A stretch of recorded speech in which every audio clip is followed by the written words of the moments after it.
Oi, pessoal, tudo bem com vocês? Eu sou a professora Miriam Rocha, de História.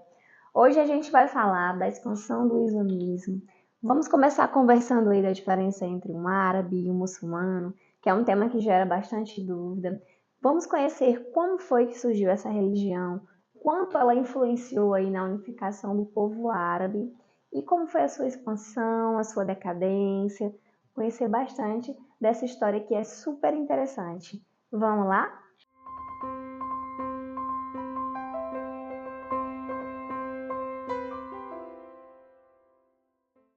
Bom, para começar a falar sobre a expansão do islamismo, a gente precisa tirar aí uma dúvida que eu sei que é a da maioria de vocês.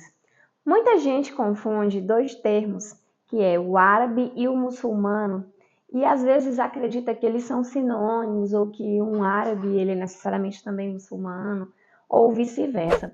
Vamos esclarecer aqui de maneira rápida, mas de maneira bem simples, a principal diferença entre um árabe, um muçulmano, o islamismo. Será que esses termos são sinônimos? Vamos lá. O árabe ele está relacionado a uma etnia, a um povo. Então, um árabe é uma pessoa que tem ali traços físicos muito parecidos uns com os outros. Eles têm mesmo uma cultura muito parecida, eles têm um idioma que é o árabe. Então, esse povo que se originou ali na Península Arábica, que é uma divisão da Ásia, ele tem uma etnia em comum, né? Ele é um povo. Então, ele recebe o nome de árabe. Portanto, árabe é relativo a uma etnia, certo? Tudo bem tranquilo, né? E o muçulmano? O que é um muçulmano? Um muçulmano é uma pessoa praticante do islamismo. Por exemplo, quem é cristão pratica o cristianismo. Quem é muçulmano pratica o islamismo. Então, não confunda mais. Quando estivermos falando em árabes, a gente está falando de um povo, tá? Que tem cultura. E quando a gente vai falando em muçulmano, a gente está falando de praticantes de uma religião, que é o islamismo. Tranquilo? Muito simples, para você não confundir mais esses dois termos.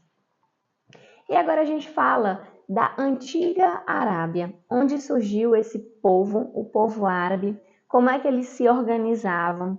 Eles viviam ali na Península Arábica, que é uma divisão da Ásia, e aí essa região era desértica, ela é desértica, né?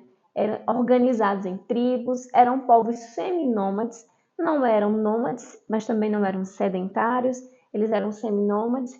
E aí um traço super importante que você tem que se ligar é que eles eram politeístas. Eles adoravam aí a vários deuses ali no momento, na antiguidade, nos anos iniciais aí, que esse povo foi morar nessa região, certo? A antiga Arábia também, ela abriga, é uma cidade super importante para esse povo árabe, que é a cidade de Meca. A cidade de Meca, ela era um centro de passagem tanto de caravanas comerciais, como era também um centro religioso, para o qual iam peregrinos de vários lugares adorar aí os seus vários deuses. Então a cidade de Meca era uma cidade grande, super importante. E aí esse povo se dividia em tribo nessas regiões próximas e ia para a cidade de Meca para cultuar aos seus vários deuses. A cidade de Meca, ela, então, essa grande importância, é nela que possui a Caaba, que é aquele templo de cor negra, né, que fica situado ali no centro. Dentro dele tem a Pedra Negra, que é cultuada pelos muçulmanos e que ela existe ali desde a antiguidade. Então, o cenário que a gente tem é de uma península arábica dividida em tribos de pessoas que são politeístas, adoram vários deuses e que são seminômades, tá? Vive ali de caravanas comerciais, tem um centro cultural e religioso ali e comercial que é a cidade de Meca, para o qual vários peregrinos vão adorar os seus vários deuses. Mas em 570, na cidade de Meca, vai nascer o profeta Maomé, ou também chamado de Mohammed. O Maomé, ele pertence a uma dessas tribos da região, que são os coraixitas, vive de caravanas de comércio, E o Maomé, aí, na sua fase adulta da sua vida, ele vai se casar com uma viúva rica, que é a Khadija. A partir daí, a expansão comercial, né, das suas caravanas.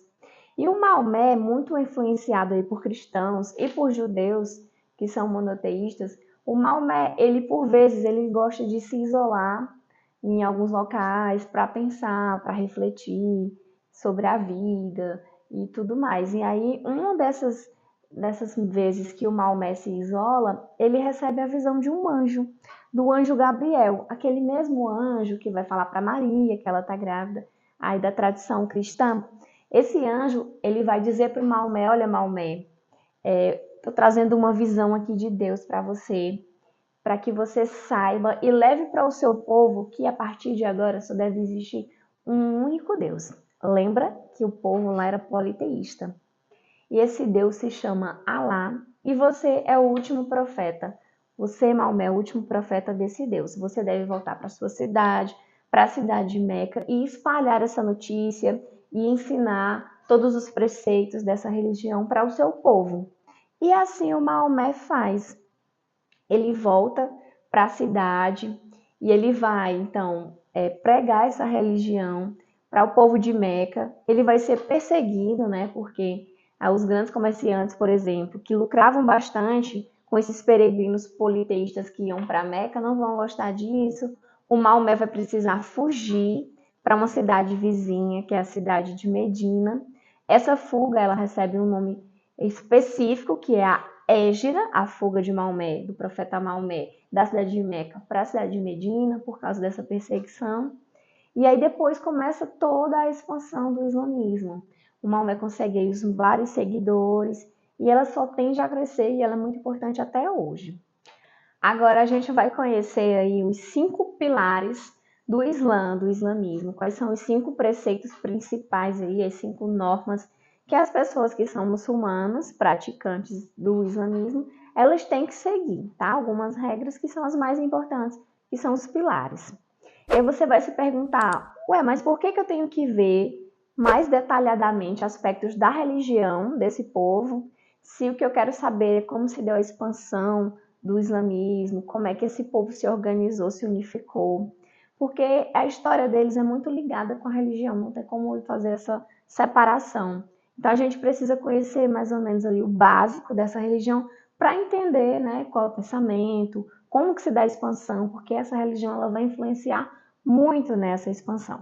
Mas é o seguinte, como eu não sou praticante do islamismo, eu não sou uma pessoa muçulmana, eu não tenho como te dizer muitos detalhes da religião, que são coisas que só as pessoas praticantes poderiam dizer. Então, para não correr o risco de cometer um erro, a gente fala basicamente aí dos 5 preceitos do islamismo, tá bom? Vamos lá conhecer esses 5 preceitos. A fé. Primeiro, eles têm que professar e aceitar o credo em Alá como o único Deus e Maomé como seu profeta. Então, preceito número 1, acreditar que Alá é um único Deus e que Maomé é o seu único profeta. Esse é o preceito número 1. Preceito número 2, orar 5 vezes ao dia, ao longo do dia. Todo praticante do islamismo, onde quer que ele esteja no mundo, ele vai fazer essas 5 orações ao longo do dia. Ele vai ali se voltar para a cidade de Meca, não importa onde ele esteja, ele vai tentar localizar onde fica a cidade de Meca, qual é a direção da cidade de Meca e vai fazer as suas 5 orações diárias voltadas para a cidade de Meca. Até mesmo como uma forma organizacional desses muçulmanos, tá bom? Caridade, que é doar aos necessitados. Todo muçulmano ele tem como um preceito aí fazer essa doação, que geralmente ela é anual. Eles podem escolher alguma época do ano para fazer essa doação, mas eles tentam fazer mais ali no mês sagrado, que é chamado de Ramadã. Eles fazem essa doação para os necessitados. O outro preceito é o jejum, observar as obrigações do Ramadã. Tem um mês na cultura do povo muçulmano que se chama Ramadã. Esse mês é considerado sagrado para eles e durante esse mês eles fazem um jejum. Só que esse jejum, gente, ele dura da hora que o sol nasce até a hora que o sol se põe. Ou seja, um dia inteiro de jejum. E aí à noite eles vão poder comer e beber. Durante o dia, não. E durante o mês inteiro. Então é um sacrifício que eles fazem, porque faz parte da cultura deles, da religião deles. Com exceção aí de algumas pessoas que estão doentes, os idosos, as crianças, as pessoas que estão saudáveis, os adultos, todos eles têm essa prática. Muito interessante, né? E a peregrinação. Todo muçulmano, ele tem que tentar, de acordo com as suas condições financeiras, ir pelo menos uma vez na vida até a cidade de Meca, a cidade sagrada, que é onde tem o templo da Caaba, onde fica guardada a Pedra Negra, que é uma coisa que eles não fazem adoração, mas é um elemento muito importante. Eles tentam tocar na Caaba, fazer voltas ao redor dela. Então eles têm esses 5 costumes aí, que são os pilares do islamismo, são os principais preceitos do islamismo. Tem também um livro sagrado, que é o Alcorão, livro sagrado principal aí do islamismo. O Alcorão, ele vai ter aspectos tanto religiosos como mesmo do dia a dia, do cotidiano, de como as pessoas devem agir e as decisões que elas têm que tomar na vida delas. Então, o Alcorão, ele tem os preceitos ali até para o dia a dia. E depois que o profeta Maomé morre, foi ele que iniciou essa expansão aí do islamismo, que conseguiu levar o islamismo de volta para a cidade de Meca. Lembra que ele tinha precisado fugir para a cidade de Medina, ele consegue voltar. E após a morte dele, o islamismo ele vai sofrer uma divisão, que basicamente aí são em 2 partes, os xiitas e os sunitas. Os xiitas basicamente acreditam que só pode ser profeta as pessoas que forem descendentes diretas do Maomé. Eles apenas acreditam no livro do Alcorão. Eles são tidos por vezes como os mais radicais. E os sunitas são aqueles que acreditam que qualquer pessoa que tiver um entendimento do Alcorão, ele pode ser um líder, sim. Acreditam também num outro livro, que é o Sunnah, que também é super importante para a religião do islamismo. Então, a divisão básica é essa. A maioria, hoje em dia, é sunita, mas essa foi a principal divisão que se iniciou após a morte do profeta Maomé. Em relação ao mundo, o que a gente traz para hoje é que o islamismo, ele nasceu na Península Arábica, né? Mas hoje apenas 15% dos muçulmanos são árabes. Veja que o mundo árabe engloba aí a parte do Oriente Médio e também o norte da África, né? Países aí como Marrocos, o Egito também. Mas é importante perceber que, por exemplo, a Indonésia é o maior país muçulmano do mundo hoje, mas ele não é árabe, não é um país árabe. Tá vendo a diferença que a gente começou falando lá no comecinho do nosso vídeo? A Indonésia é o maior país muçulmano, mas eles não são árabes, eles são um outro povo. A gente tem também a Índia, o Paquistão, que são grandes países de maioria muçulmana, mas eles não são árabes, eles são ou um outro povo que segue essa religião. A expansão do islamismo, ela vai se dar então por fatores como manter essa unidade espiritual que foi iniciada por Maomé. Então, a religião é a religião islâmica que consegue unir esses povos árabes para que eles consigam se tornar uma unidade política e começar a expandir o seu território. Para além dessa unidade religiosa, o islamismo ele também vai se expandir por interesses comerciais, porque eles têm aí o preceito de ter uma guerra santa, que é de expandir essa religião pelo mundo aí, de lutar contra os infiéis, busca de novas terras, fraca resistência de alguns povos. Então ele vai se expandindo, encontrando povos que não conseguem resistir, decadências de impérios, como o Império Bizantino, o Império Persa. Então eles aproveitam todo esse momento, toda essa conjuntura para expandir o islamismo, expandir a sua influência nos territórios vizinhos, como mostrei no mapa. Até a morte de Maomé, a gente tem esse marrom mais escuro. Os primeiros 4 califas já é uma expansão maior, e a dinastia Omíada, ela vai chegar ali até mesmo a Península Ibérica, onde fica Portugal e Espanha, depois vai ser barrada a sua influência. E é quando a gente vai ter um momento de decadência que vem depois. Esse império vai ficar dividido após disputas internas, devido muito principalmente ao expansionismo mongol, que vai destruir Bagdá, a cidade de Bagdá, que no momento era uma capital super importante. A Península Ibérica, que tinha sido invadida por esses muçulmanos, ela vai conseguir interromper essa invasão e expulsar esses muçulmanos na Guerra de Reconquista. E assim a gente vai ter parado essa expansão islâmica. Ela vai ser detida aí nesse momento, mas tanto é que até hoje os países ali do norte da África, eles são de maioria muçulmana, porque essa expansão chegou até aí na Idade Média, certo?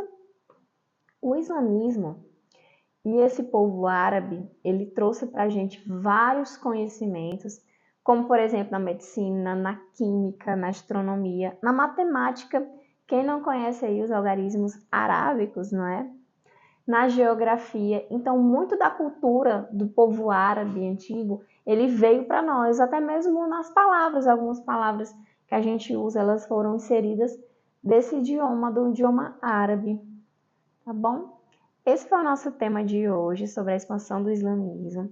Eu espero que você tenha compreendido bem. A gente passeou aí desde a comparação aí entre os termos árabe e muçulmano, até a fundação da religião, um pouco da vida do profeta Maomé, a expansão do islamismo, a sua decadência ao final com a invasão do povo mongol. E a gente termina por aqui. Passe muito o seu like no nosso vídeo e até as próximas aulas. Tchau!